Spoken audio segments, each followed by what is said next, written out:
So one of the things I figured out is that almost no matter what you do, someone's going to criticize it, especially if you put it out there. I put everything out there, I get criticized a goodly bit.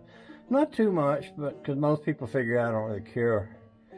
You know, I have had quite a few people get really mad at me because they've criticized me and I haven't changed my ways nor taken their advice, and it's almost like they just reach a point where they write me off as a hopeless case.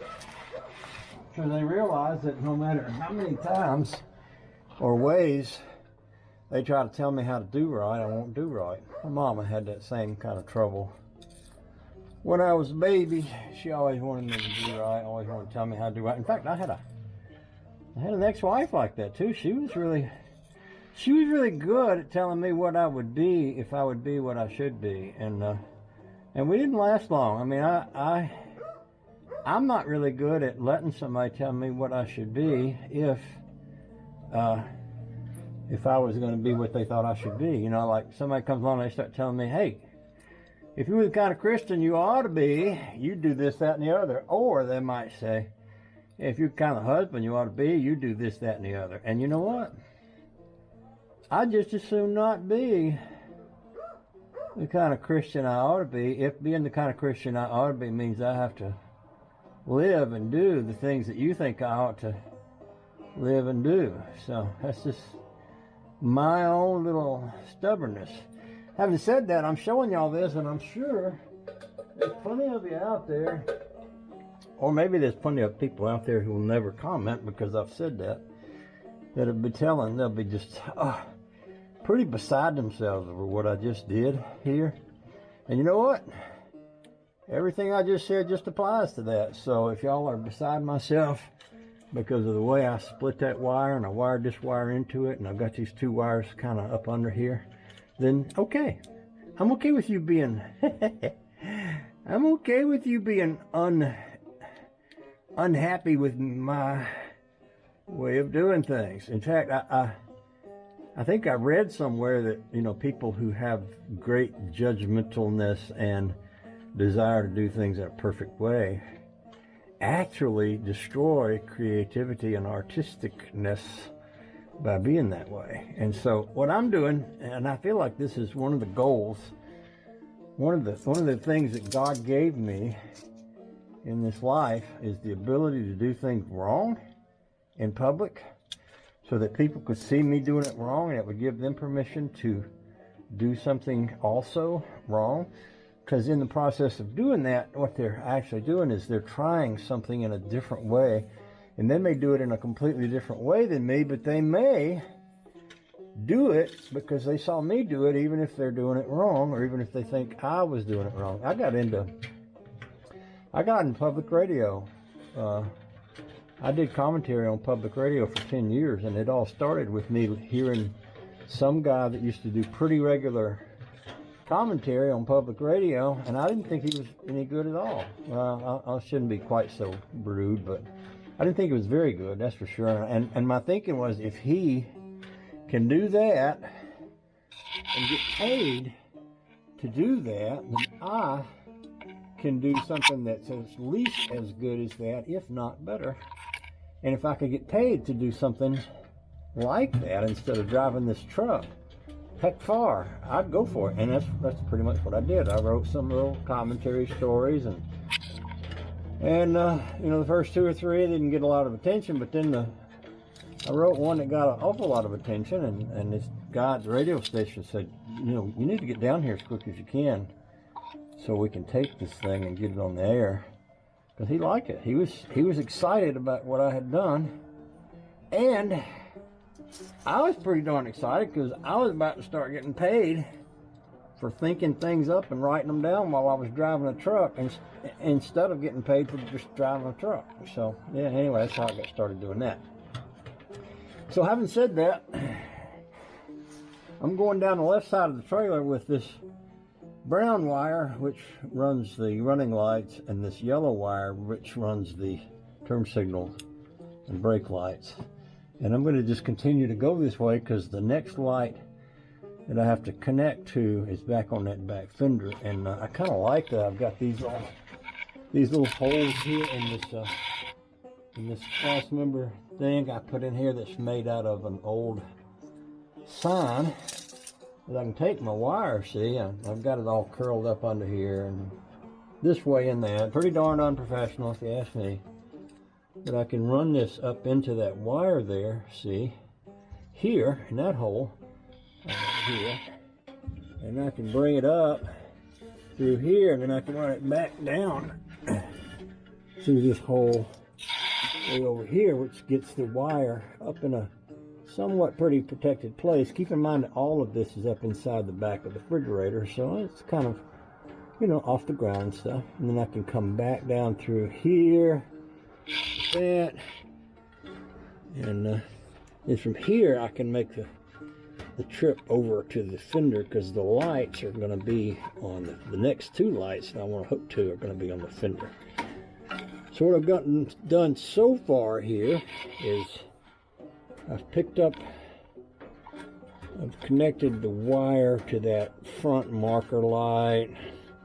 Now I'm running my wire back through here. I can do the same thing on the other side. This wiring harness has a brown wire. It has two brown wires. They both go to the same place on the plug, but they connect to the marker lights. So that allows me to run the wire down both sides. I got two brown wires basically in my plug harness. So I can run these wires down through here, out through here, and get back there toward the fender. And then I can go over to the other side over there, and I can take these two wires, which also has a brown and a green. I can hook to that green wire right there, very much like I just did right here, and we can go down that side the same way toward the back fender. So the whole purpose of having this thing up in the air like this is so I can get under here and do this. So I'm going to go directly from here over to there with the green wire. We're going to connect and solder that one. And what I'll do is I'll come back over the tongue here. To be honest with you, I'd kind of be happy when I'm not under this trailer, because although it don't weigh a lot, if it were to fall off that thing, it would hurt my face. It would hurt a lot, and I don't want to have that happen. So what I'll do is I'll just come back across the top of the tongue here with this and grab a hold of it in here. Oh, that might be a little harder than I expected it to be. Maybe I'll come across up here above that point, and we'll go to that side if we can, if that works. By the way, I'm not going to put in a full day's work today, because I'm going to go in the house and watch some football in a little bit. But my boss, who just happens to be me, has given me permission to goof off if I want to, and I do want to. And maybe I should rephrase that, because I don't necessarily feel that watching football is goofing off. That's a very important task that I've been given to do, and I need to do some of it today, to get out there and root for my team, whether anybody's boycotting them or not, because I don't let people tell me what to watch either. I'm that way too. I'm a stubborn old food, I tell you.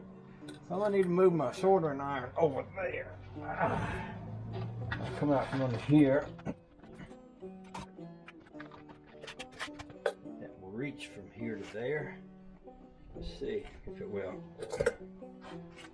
Plug in right here. The lights are on. It reached to up there. Boy, it's going to be a stretch. I might need a little drop cord. Let me get one. I'll find a drop cord.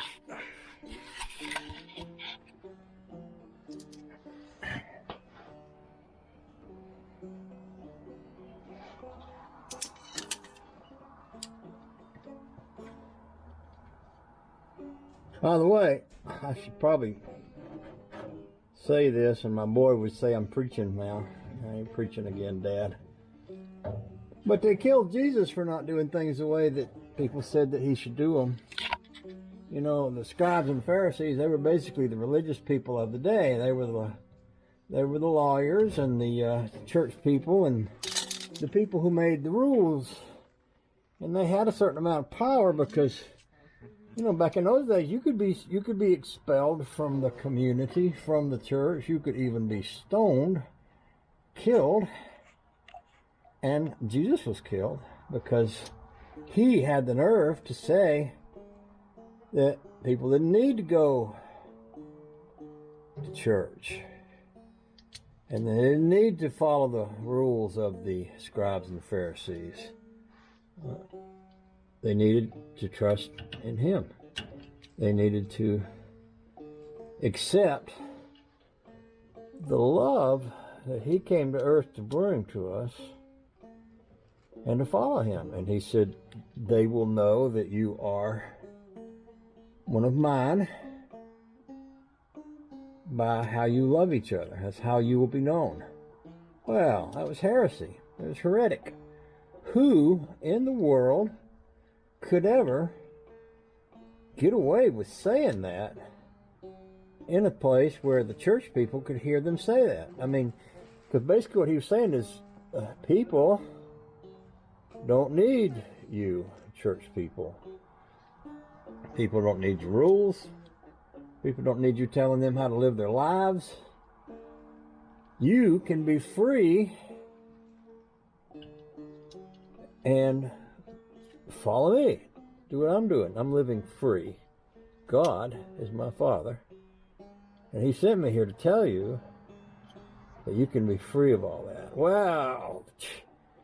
You know, the scribes and the Pharisees, they just had a conniption fit over that. This man's going around telling people that he's God, that he's offering them eternal life, that he's got the power to do all these things that we don't have the power to do. And they just, they got together with Pontius Pilate and they killed Jesus because he's saying things that are heretical. He's saying things that goes against our teachings and our beliefs.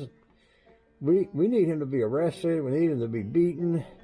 When he refused to stop, they killed him. They crucified him. They hung him on a cross. They said, there you go. We show you what happens to people who don't follow us and our ways and our rules.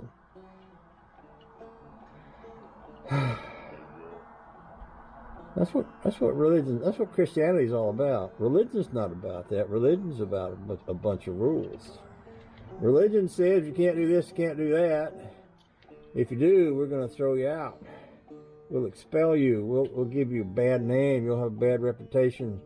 We won't do business with you. We won't let you do business with us. You can't be part of us. And part of, boy, I made a mess out of that. I really did. That was ugly. It was really ugly. But I think I can reach that and sorter it and then tape the rest of it up, and I think we'll be okay. That's really ugly. Don't do what I just did, no matter what I said earlier. If I can pull all these wires back together and get them to connect to that, it'll still be okay here. And I didn't mean to let you see me make such a blundering mess out of this. But it did give me a chance to illustrate how much of a blundering mess I'm capable of making if left to my own devices. I'm pretty sure if Jesus was doing the wiring here, it'd be a lot neater. And it would I don't know though, he's pretty radical dude. You know, he may have done it just as sloppily as I just did, just to make a point. I mean, because what he might be saying is that you're good enough even if you're a bad wiring person. Even if you're a bad wirer, you're still acceptable by me. I'm still willing to accept you even if you're a bad wirer and a bad solderer. Oh, and a bad welder in my case, which all of those things apply to me. I know some guys that can weld really well. I ain't one of them. But I know enough about welding to know that I'm not very good at it. Anyway, what was my point? Oh, how was I going to wrap up this sermonette before I get through with this? Look at all that. Oh, that's so ugly. It's so ugly that I should be ashamed. In fact, maybe I'll be a little ashamed. I can do some shame. I don't mind. When I really do wrong, not just, wrong by not doing what everybody says I should do, but when I really do wrong like I just did here, okay, I can be ashamed of that. I'm ashamed. Take my picture, put me out there on Facebook, take a picture of me being shamed. Shame me if you want to. I don't care. Well, I do. No, I don't care.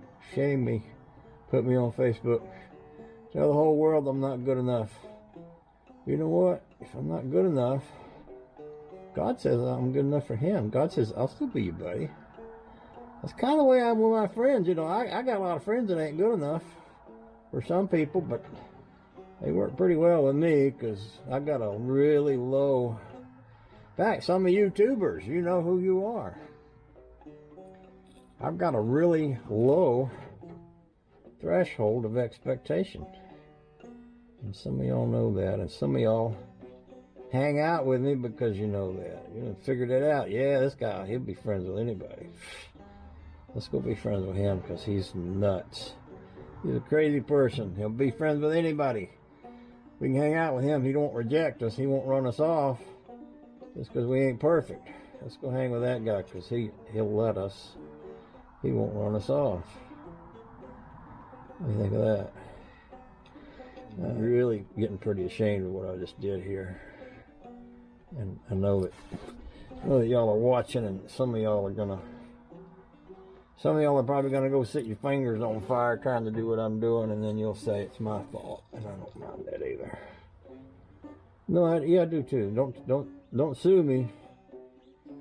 I'm not telling any of y'all to do bad, because if you sue me, I'm gonna have to leave the country and I won't be able to make no more videos, because I ain't got much to take, but with a little bit I got, I want to keep until I'm dead, and I ain't dead yet. Now let's wire that mess up. So I wished I'd have done a little neater job, especially where I was preaching and stuff, because that really made that look bad. But let's put some wire. Let's hide it. That's what we'll do. We'll hide it. I wonder if Mr. Heavy Chevy ever thinks that. Oh, that looks bad. Let's hide it. Let's put some tape over it. Let's, yeah, let's weld over that ugly spot so nobody can see it or something like that. I wonder if Matt Phelan, Mr. Chevaholic, I wonder if he ever does some, or some of you other guys, you know who you are, those of you that do good work. I wonder if you ever do something really bad and say, ooh, put some tape around that so nobody can see it. That's really bad. I don't want nobody to think I did that, even if I did. That's what I'm thinking. That's what I'm thinking about this right here. Yeah, I am.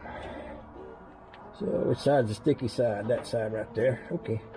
So now what I'm going to do, because that's so ugly, I want to do something even uglier. I'm going to bring these two wires up here, kind of put them together, and just weld all this together so that nothing is really putting a lot of pressure on anything, because it almost looks like it could fall apart pretty easily.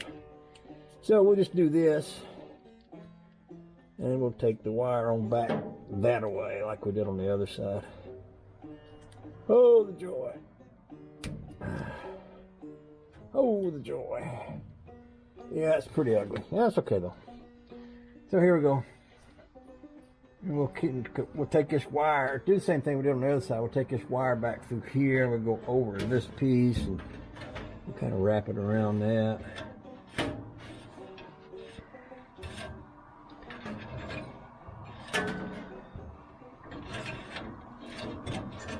Do do do do do do do. Yeah, and we'll do the same thing. We'll run this down along the inside of that thing right there.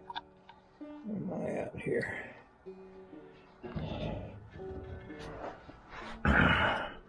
Oh, this one ain't got holes in it. Okay, so since it ain't got holes in it, I'll just wrap this one around that.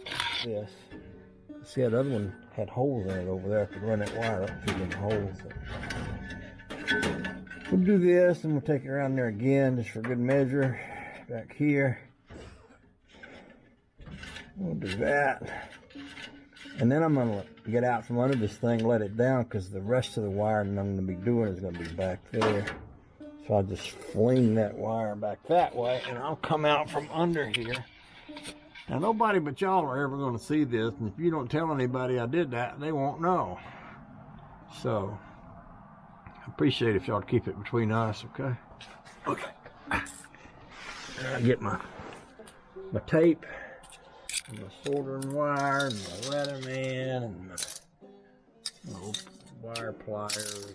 Get all this stuff out from under there. I can probably unplug that soldering iron for a little bit while I figure out what to do back here. That's a sign that I'm getting cold. Something about laying on a cold concrete floor when it's 35 degrees makes you feel chilly. Just say it.